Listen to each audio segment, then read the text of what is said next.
think is really valuable is that it made me realize that as people, we also have like some impact to these global issues. For example, like global warming. Realize that even us, we could like make little impacts that would help to lessen the issue. Especially with the nutrition bit we did, I've started to eat more vegetables after hearing about like athletic performance and stuff and how it affects the body. I've made changes to my diet, yeah.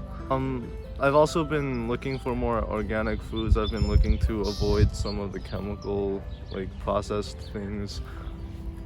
And when like me and my mom go to the grocery store, we try to buy more like organic vegetables, even though it's like a little bit more pricey, but I think it's better in the long run. Because we used to think like we only get energy from like meat or proteins, like nutrients from meat, but now I realize that I could have like basically the same amount of energy and nutrients just from vegetables too, and it's more healthier.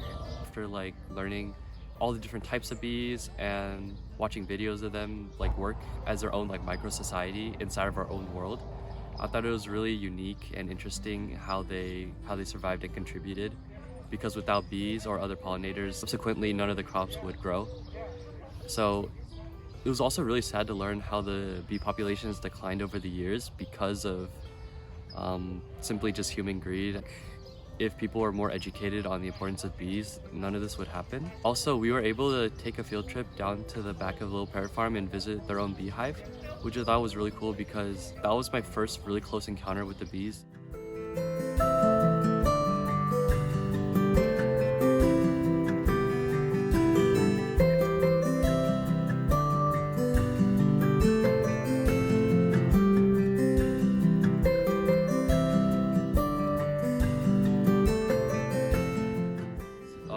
Dirt is very different from soil because I think a lot of people associate them as like the same thing, but soil is like a living component altogether, and then what keeps the crops alive isn't dirt, it's the soil. So if you really wanted to protect the environment, the soil is the most important thing you want to focus on, because not only you want to focus on the crops that you grow, but mostly you need to focus on what it's growing in, which is the soil.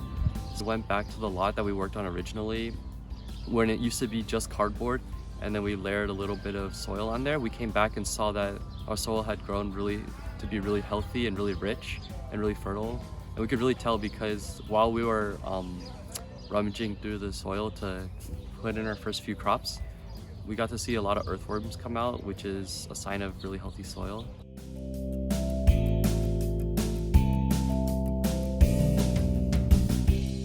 When I go to this farm every weekend, whenever I do the work, I just feel like I'm doing something purposeful.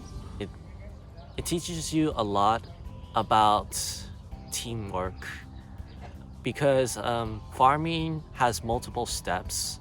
There are so many things you need to manage and take care of that on your own you often get very confused, very tired really quickly. But when you work with multiple people, not only do you learn what your responsibility is on the farm, how each person could contribute their own values, you can learn a lot about who you are, and then you can learn a lot about how much value you have towards the team. It gives you a lot of hope. Farming could contribute a lot into solving the many problems we have with pollution, global warming, climate change. It really is a wonder, because organic farming not only allows carbon dioxide to be sequestered into the ground, but it also helps solve like soil runoff that pollutes our oceans.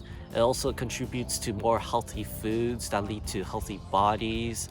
And after all, being able to have a little farm in your backyard just makes your overall living space just so much more natural, so relaxing yet purposeful too. Come one day, those harvests are gonna taste delicious.